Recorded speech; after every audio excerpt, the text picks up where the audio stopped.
Assalamualaikum warahmatullahi wabarakatuh. Perkenalkan, nama saya Ahmad Reza dengan NIM 19060066 dari Fakultas Ekonomi, jurusan Ilmu Ekonomi.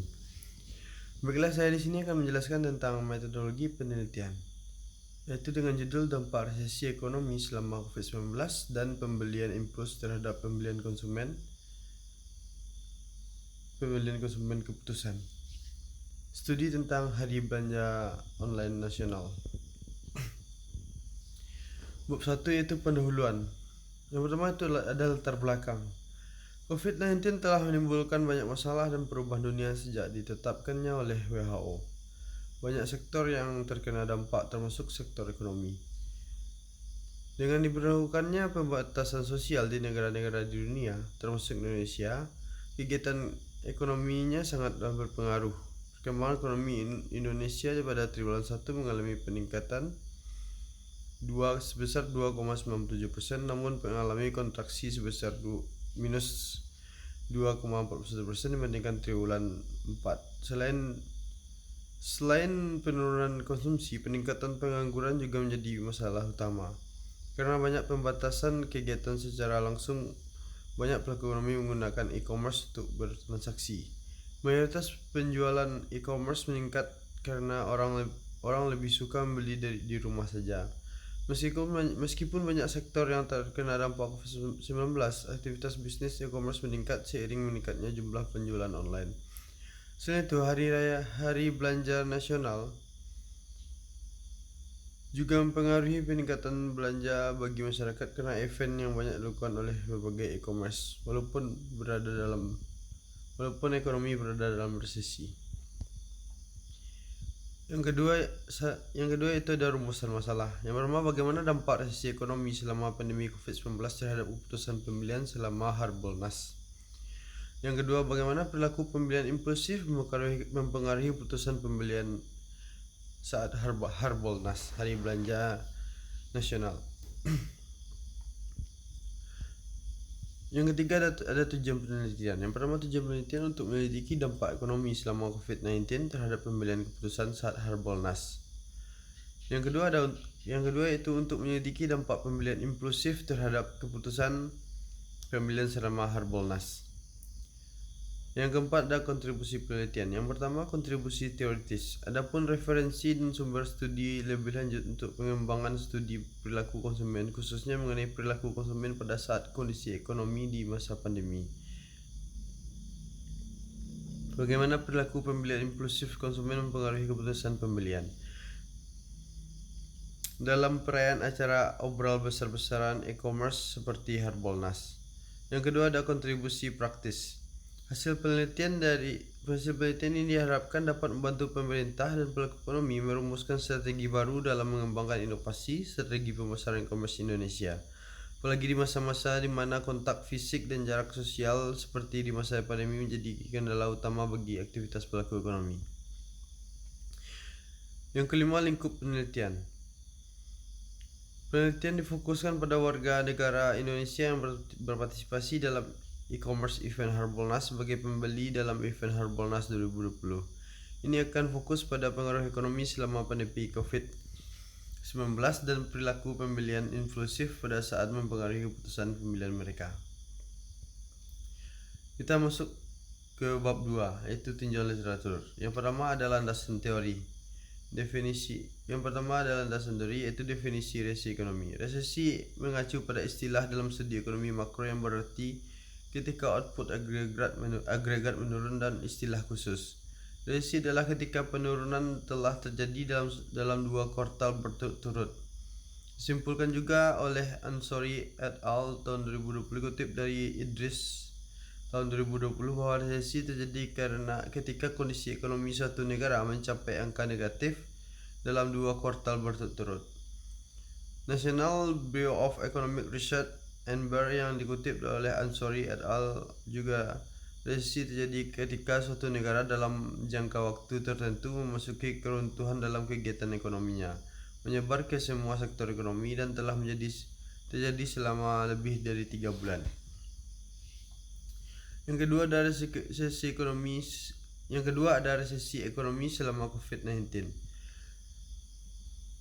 Menjadi pandemi atau masalah kesehatan, COVID-19 menyebabkan penurunan pertumbuhan ekonomi karena statusnya sebagai pandemi itu sendiri, yang memaksa pemerintah di seluruh dunia untuk menerapkan lockdown. Lockdown atau pembatasan sosial menyebabkan beberapa faktor krusial ditutup dan bahkan beberapa perusahaan bangkrut dan menutup usahanya sehingga menimbulkan masalah yang lebih besar lagi. Dampak COVID-19 terhadap kondisi perekonomian memang tidak kecil, seperti yang diprediksi oleh Bank Dunia dan IMF hingga akhir triwulan 1 2020. Pertumbuhan ekonomi global bisa menurun hingga minus 2,8% dan turun hingga 6% dibandingkan tahun-tahun sebelumnya.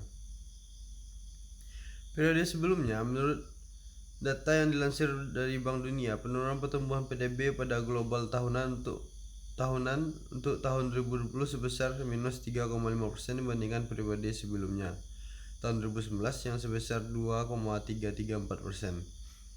Menurut Nasution et al. Tahun 2020, fenomena ini erat kaitannya dengan pandemi COVID-19, dengan Cina sebagai negara pertama dengan kasus terkonfirmasi dan statusnya sebagai eksportir global utama. Negara tersebut mengalami kerugian besar dalam perekonomian. Aktivitas Indonesia sebagai mitra bisnis juga terkena imbas dan situasi ini. Iswahyudi yang dikutip dari Nasution et al. Juga menjelaskan bahwa penurunan kelapa sawit dan batu bara. Yang ketiga dari bab 2 yaitu perilaku pembelian impuls.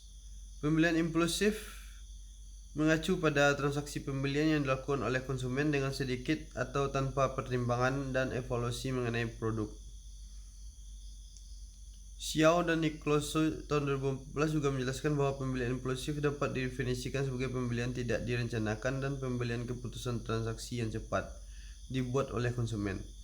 Berbagai penelitian telah dilakukan mengenai perilaku pembelian impulsif ini. Misalnya, apakah perilaku pembelian impulsif dipengaruhi oleh faktor internal yang berkaitan dengan karakteristik pribadi atau eksternal yang berkaitan dengan kondisi situasi toko, produk, pengaruh orang lain, dan sebagainya.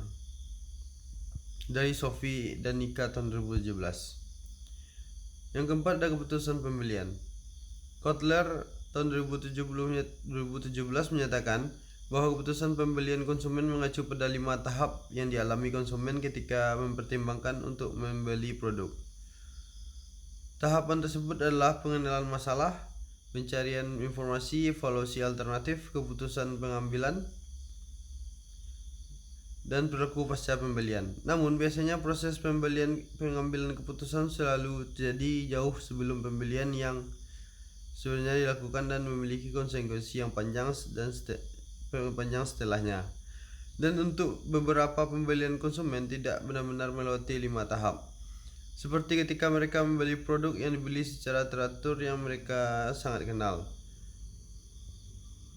Rambi tahun 2018. Penjelasan lebih lanjut oleh Kotler tahun 2017 bahwa biasanya 5 tahap proses pengambilan keputusan pembelian tidak akan dilewati jika konsumen mempertimbangkan untuk membeli produk yang masih belum mereka kenal, berbiaya tinggi, dan jika ini adalah pertama kalinya mereka membeli produk.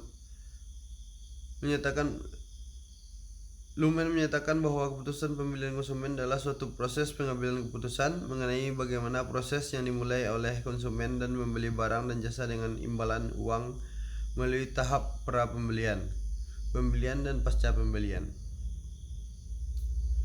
Ada yang selanjutnya yaitu penelitian sebelumnya. Produk fashion masih menjadi produk terlaris di Harbolnas. Tiket perjalanan dan voucher bisa menjadi produk terlaris di masa depan karena perubahan tren gaya hidup. Durasi acara Harbolnas sangat berpengaruh terhadap seberapa besar pendapatan yang dihasilkan dan sangat diperjanjikan bagi UKM dan penjualan e-commerce. Silaswara dari Seufung Gunawan dan Suhartini.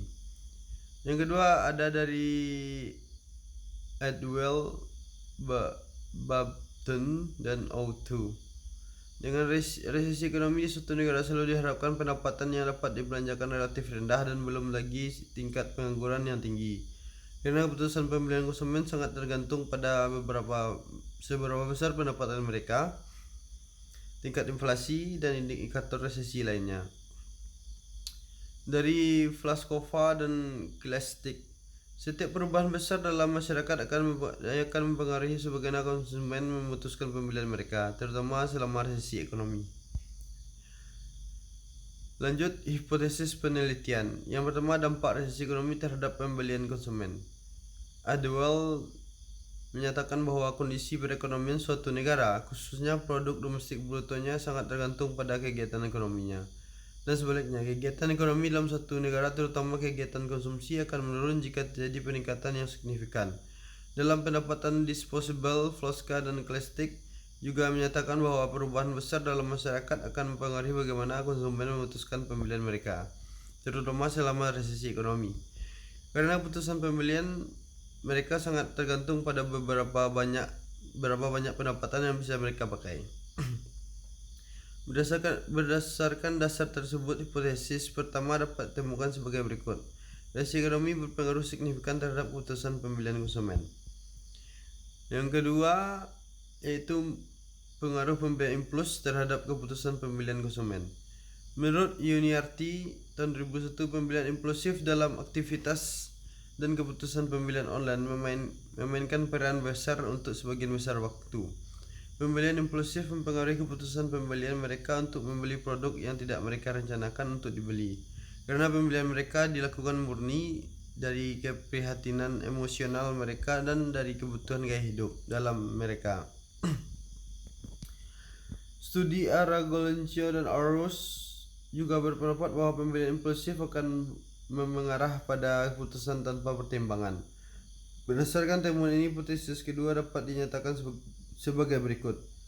Perilaku pembelian impulsif berpengaruh signifikan terhadap keputusan pembelian konsumen. Baiklah, kita akan masuk kepada bab 3, yaitu metodologi penelitian. Yang pertama, jenis penelitian.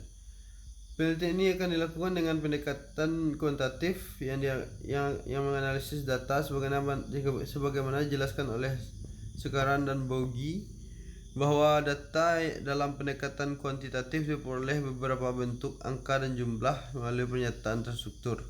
Pendekatan kuantitatif akan menganalisis apakah variabel independen dan dependen berhubungan secara signifikan atau tidak. Apakah hubungannya negatif dan positif.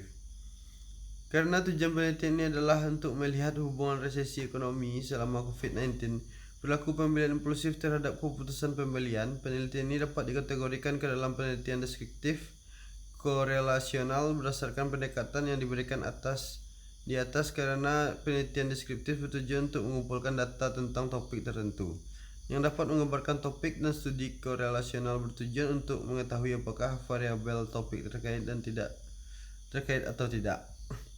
Sekaran dan Bogi. Yang kedua yaitu populasi sampel dan teknik pengambilan sampel.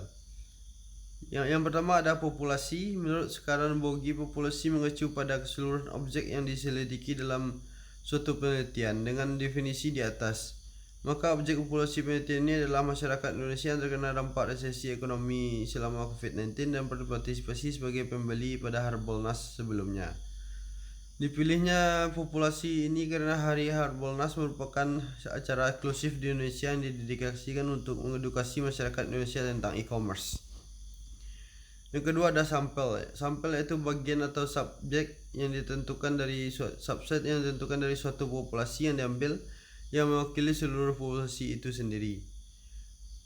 Sekarang Bogi. Dengan rule of thumb yang ditetapkan oleh Rossos dalam menentukan ukuran sampel, jumlah yang paling tepat adalah antara 30 sampai 500, harus lebih dari 30 dan kurang dari 500. Lanjut, teknik pengambilan sampel. Teknik pengambilan sampel mengacu pada metode atau teknik yang digunakan untuk mengumpulkan data sampel yang telah ditentukan.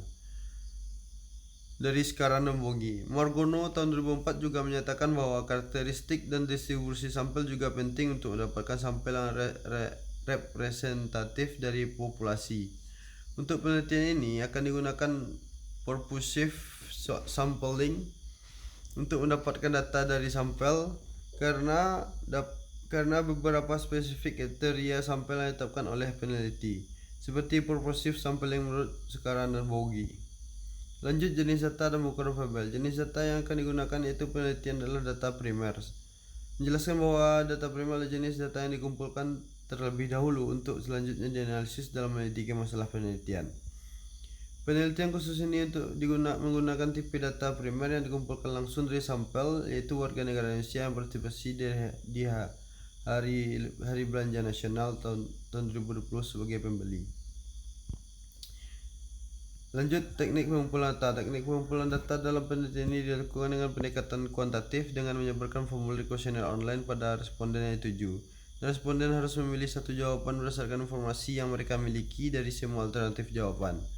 Menurut D, penskalan ordinal akan digunakan dalam jawaban penelitian untuk membedakan variabel yang dikategorikan dan juga mengurut kategorinya. Yang selanjutnya itu variabel. Variabel terbagi atas beberapa. Yang pertama yaitu variabel bebas. Variabel independen menurut Sekarang dan Bogi mengacu pada variabel yang berpengaruh positif dan negatif terhadap variabel independen dan menyumbang varians dalam variabel independen. Juga itu tidak terpengaruh oleh yang lain karena merupakan variabel yang mempengaruhi variabel terikat dan kerangka kerja. Variabel bebas penelitian ini adalah resesi ekonomi sebagai X1 dan perilaku pemilihan impulsif sebagai X2. Yang kedua ada variabel tak bebas. Variabel terikat juga dijelaskan oleh Sekarang dan Bogi adalah variabel yang dipengaruhi oleh variabel bebas. Variabel ini merupakan kepentingan utama penelitian yang dilakukan oleh peneliti untuk mengetahui hubungannya dengan variabel bebas.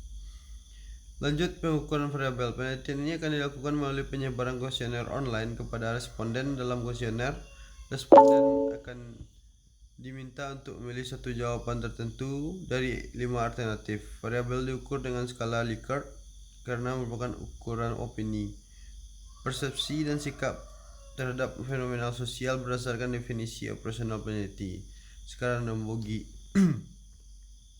Skala Likert dirancang agar responden dapat jawab mengenai seberapa kuat mereka setuju atau tidak setuju dengan pertanyaan yang diukur dalam skala 5 poin seperti sangat tidak setuju, netral, setuju, sangat setuju. Lanjut, kita akan masuk kepada data analisis. Microsoft Excel akan digunakan untuk membantu pencatatan data, digunakan menggambarkan proses deskriptif analisis responden untuk mengolah variabel penelitian yang akan digunakan SmartPlots 3.0. Dalam teknik analisis data yang digunakan menguji hipotesis adalah Pairless Square Part Modeling (PLS) yang dibandingkan dengan analisis struktur covariance lain seperti Linear AQS, MWOS adalah tidak memerlukan sampel besar dan asumsi normalitas dari J. Hariat. Menetapkan bahwa PLS-SEM dapat menangani pengukuran model reflektif dan formatif mengontrak satu objek tanpa masalah identifikasi. Lanjut, daftar pusaka. Baiklah, hanya ini presentasi yang bisa saya sampaikan. Kalau ada kurang saya mohon maaf. Saya akhiri dengan Assalamualaikum warahmatullahi wabarakatuh.